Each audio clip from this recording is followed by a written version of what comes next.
eu quero falar um pouquinho sobre a participação de todos, né, em missões. Missões não é algo para ser feito por um.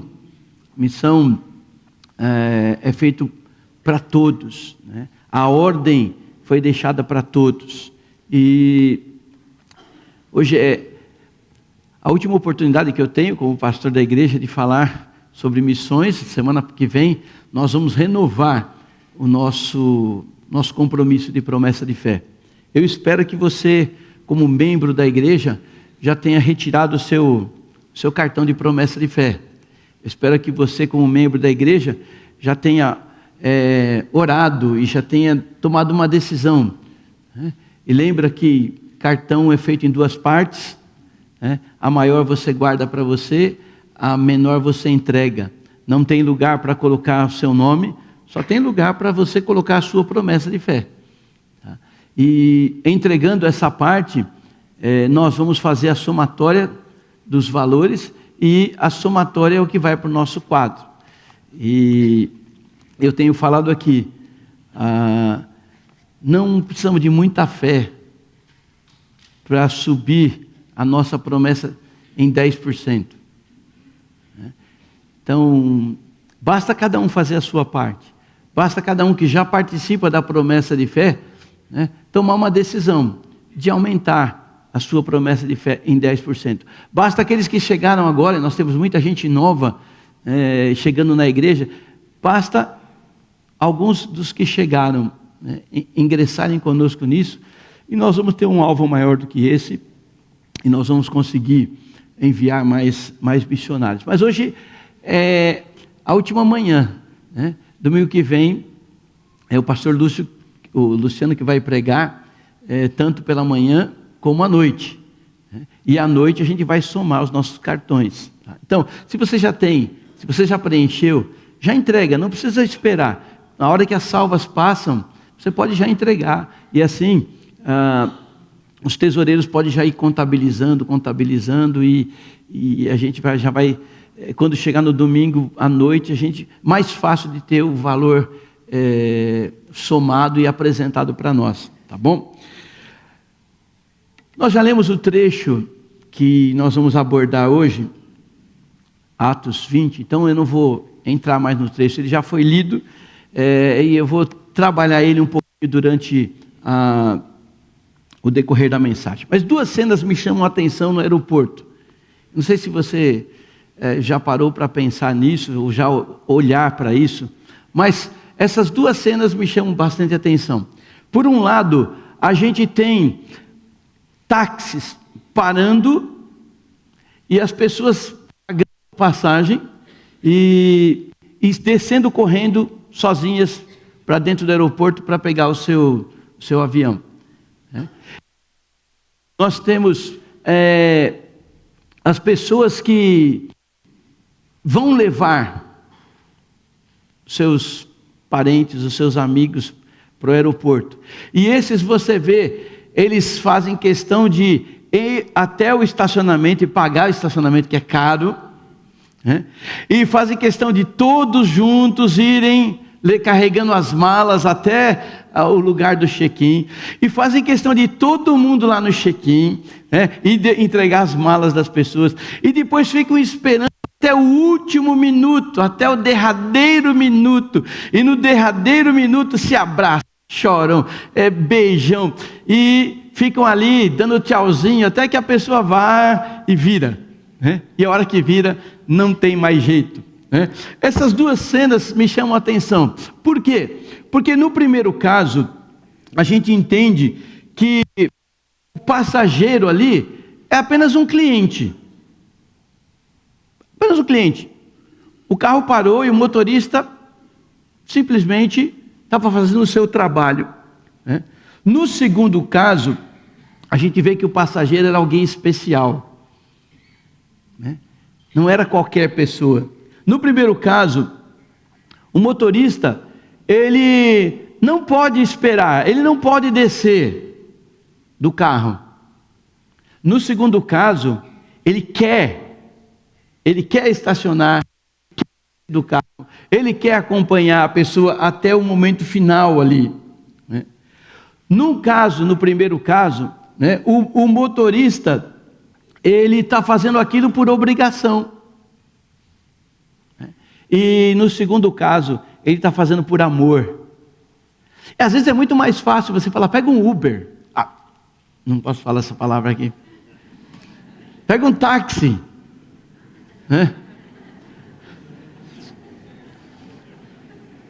Para um bom entendedor, minha palavra basta, né? Pega um táxi.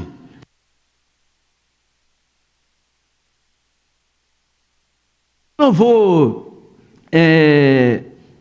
pegar todo esse congestionamento marginal.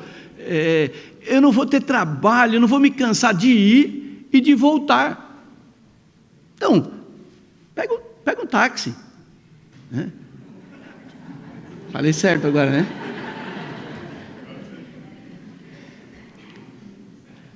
Pega um táxi. Agora não tem jeito. Pega um táxi. Mas por amor, a gente atravessa uma cidade.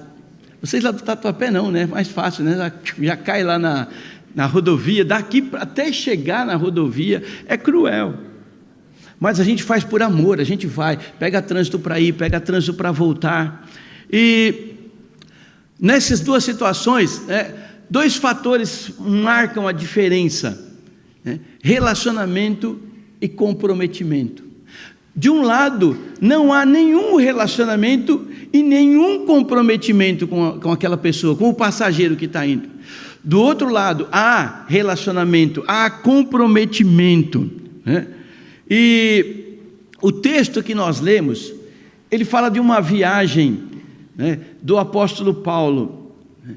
E o apóstolo Paulo está querendo ir, e está indo em direção a Jerusalém, e ele para no porto em Mileto, e ali no porto em Mileto, ele não tinha como do porto ir até Éfeso. Éfeso fica em torno de 48 quilômetros, né? Hoje 48 quilômetros de carro a 100 por hora, a gente consegue chegar rapidinho, 1 hora você chega lá, né? Mas naquela época, 48 quilômetros, ele não teria condições. Então o que ele faz? Ele manda uma carta para a igreja de Éfeso, para os irmãos lá em Éfeso, dizendo que ele estaria ali.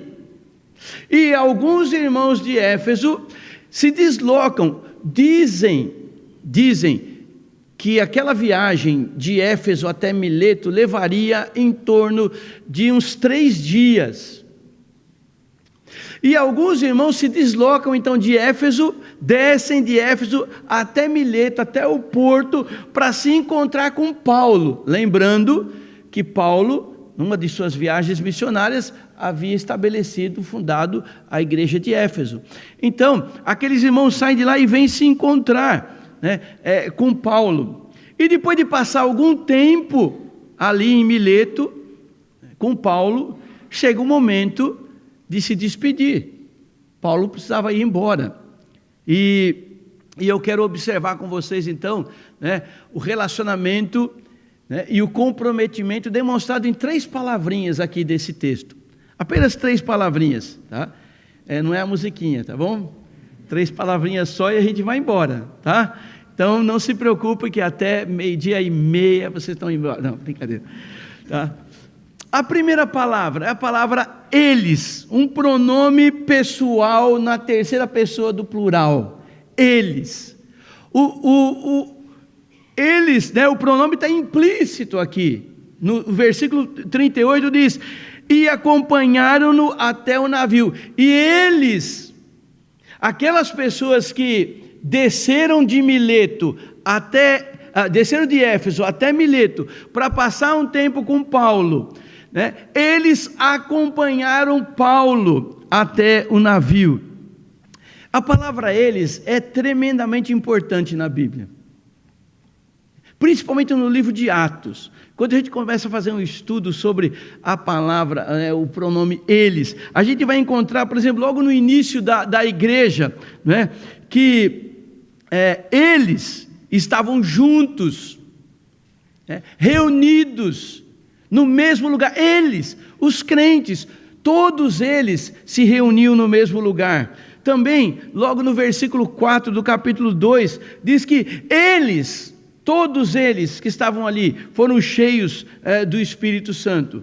Ainda no capítulo 2, diz que eles, todos eles, perseveravam, se mantinham firmes na doutrina, no partir do pão, na comunhão, nas orações. E logo na primeira viagem do apóstolo Paulo, a gente vê que eles impuseram a mão, ou as mãos, sobre Paulo, dando a ele a bênção para partir numa viagem missionária.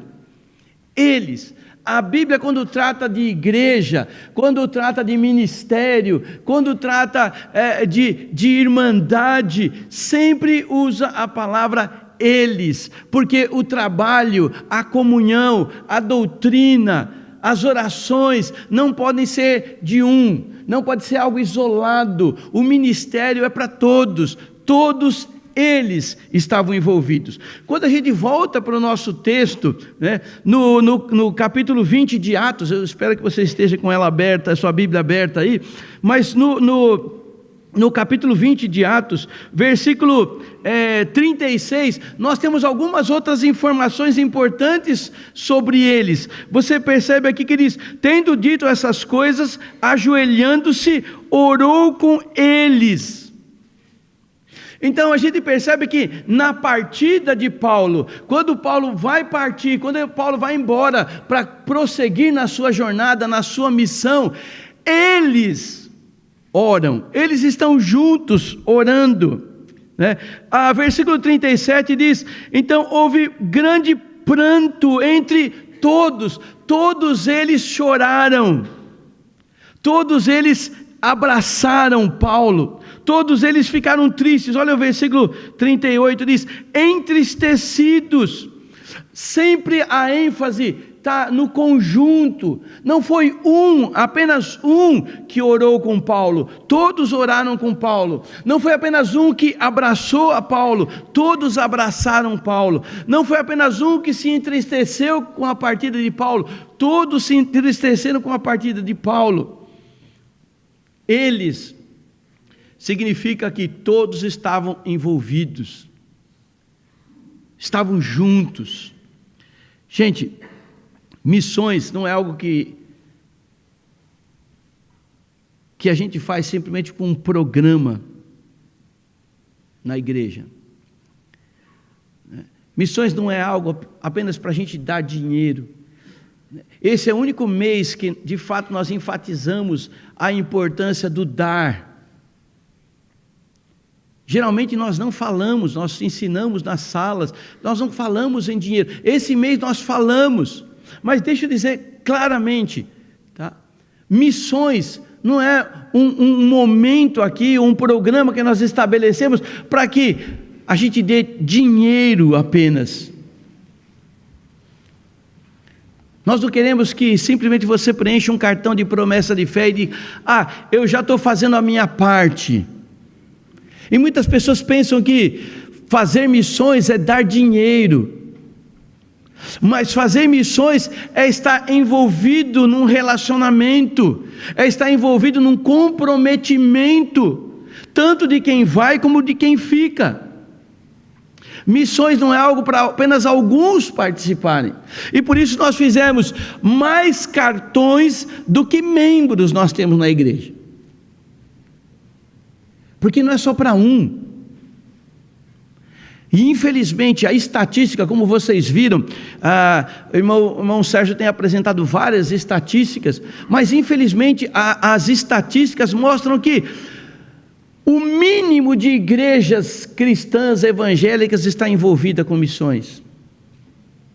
Se nós olharmos para o valor real que é oferecido para missões por ano, por crente, olhando o número que é divulgado de cristãos que existem no mundo hoje, tá? E olhando para o valor que é investido em missões, o cálculo é que cada crente, se dividir o valor que é oferecido por todos os que se dizem cristãos, O valor é que 30 centavos por crente por ano é investido em missões. Isso mostra, tá, que missões têm sido feitas por alguns. Mas eu quero enfatizar que missões têm que ser feitas por todos. Todos precisam estar envolvidos em missões. Missões nos fazem enxergar os horizontes que estão além de nós, né? Missões nos move para alcançar pessoas que estão além das nossas fronteiras. E a pergunta é: será que a nossa igreja vai ser um eles na renovação dessa promessa de fé? Eles abraçaram os missionários. Eles apoiaram os missionários, ou vai ser alguns? É um desafio para nós. Missões se faz com todos. A segunda palavra é um verbo, o verbo acompanhar, e o texto diz que eles, o acompanharam até o navio. E é interessante que o verbo acompanhar, na língua original, dá uma ideia de ação contínua. Não é que eles apenas acompanharam até ali, mas eles continuaram a acompanhar. Essa é a ideia que a língua original nos traz. O verbo em si dá a ideia de promover alguém, de enviar alguém, de acompanhar alguém, promover alguém.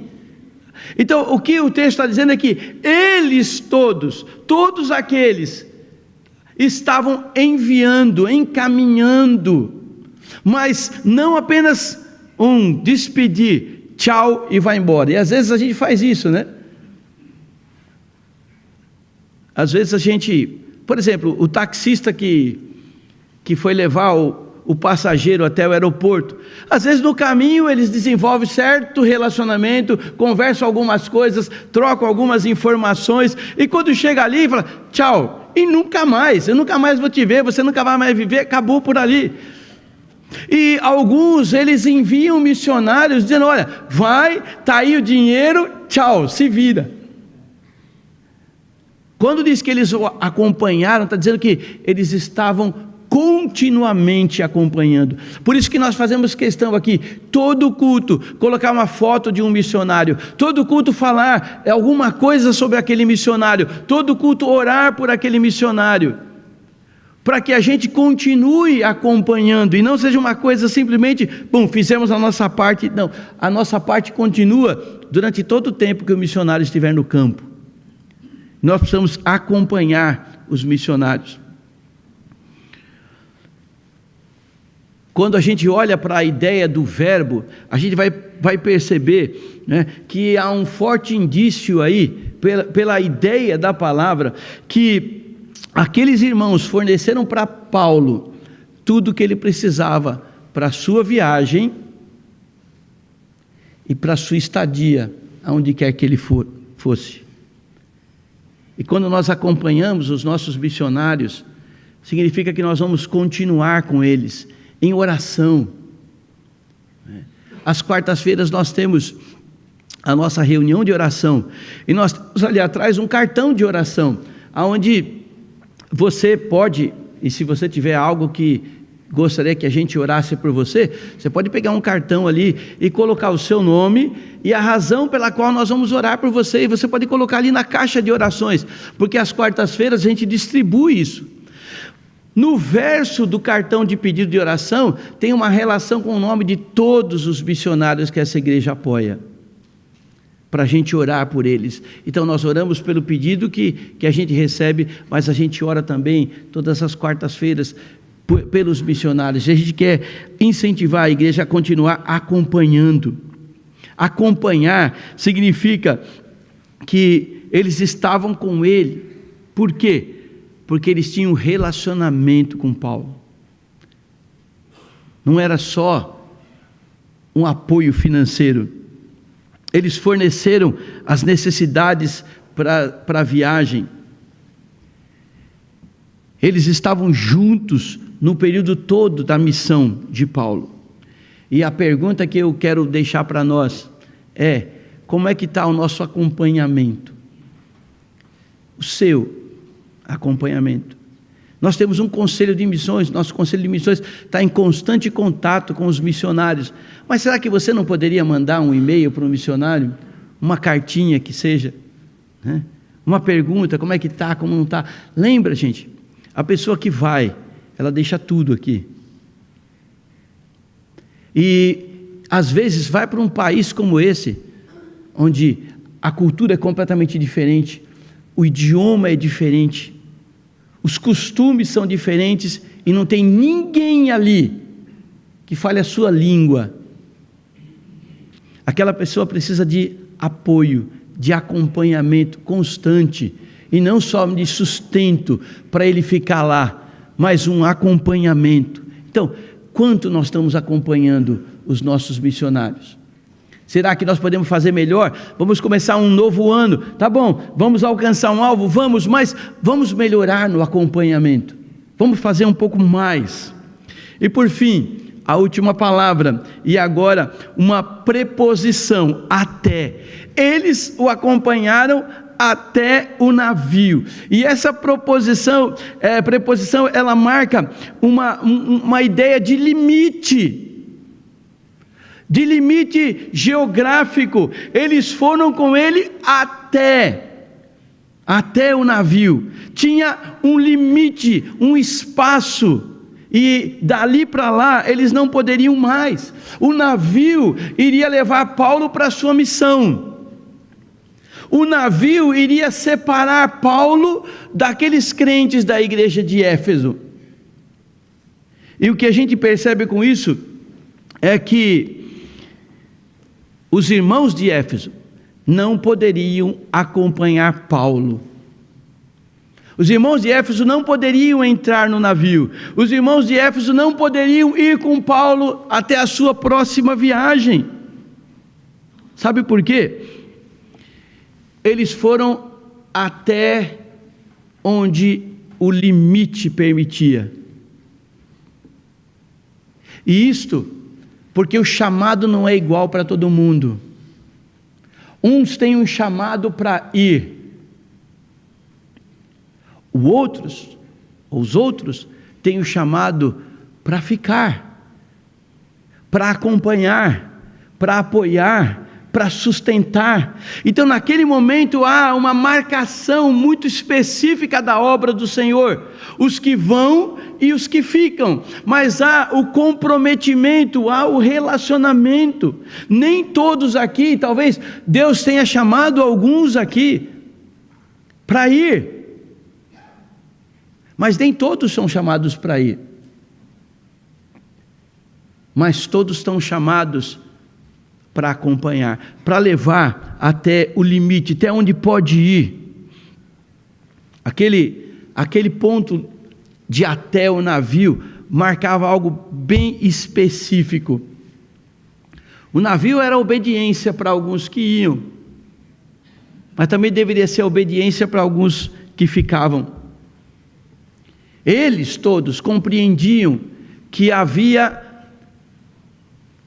um projeto de Deus, havia um plano de Deus. O evangelho precisa ser pregado em todo lugar, e alguns vão pregar o evangelho em lugares distantes, mas outros têm que ficar pregando o evangelho onde estão. E uma igreja missionária não é uma igreja apenas que se preocupa em enviar missionários, dar dinheiro para missões, mas é uma igreja que se preocupa com as almas que estão perdidas aqui. Quantas pessoas estão perdidas ao nosso redor? E é o que nós precisamos entender. Será que nós estamos realmente fazendo missões? Será que os nossos vizinhos estão sendo acompanhados? Os nossos amigos mais chegados? Será que os nossos parentes estão sendo alcançados? Eles indicavam que todos estavam envolvidos, todos tinham comprometimento e relacionamento. Eles acompanharam, ou seja, havia um constante relacionamento entre os que iam e os que vinham, e até delimita o espaço. Alguns vão para lá e outros ficam aqui. E nós entendemos que nós estamos aqui. E se você tem chamado para ir, então, por favor, nos avise, deixe-nos saber, nós queremos te ajudar. Nós temos aqui o Samuel e a Agnes. O Samuel é cônsul da Nigéria, ele tem frequentado aqui conosco, e ele quer ser um missionário na Nigéria. E nós estamos abraçando, e nós estamos conversando com o pastor Nathan Frei, e ele vai ser preparado. Em breve ele está indo para a Nigéria. Ele vai ser preparado para ir. E nosso papel é preparar. E se tem alguém aqui que diz: Senhor está me chamando para ir, para fazer missões, então nós queremos trabalhar com você, nós queremos preparar você. Não somente isso, nós queremos ir com você até o navio, e não somente isso, nós queremos ficar com você durante todo o tempo que você estiver lá, na sua missão. E enquanto nós estamos aqui, nós precisamos fazer o nosso papel aqui. Isso é missões, gente. É isso que a nossa igreja precisa fazer.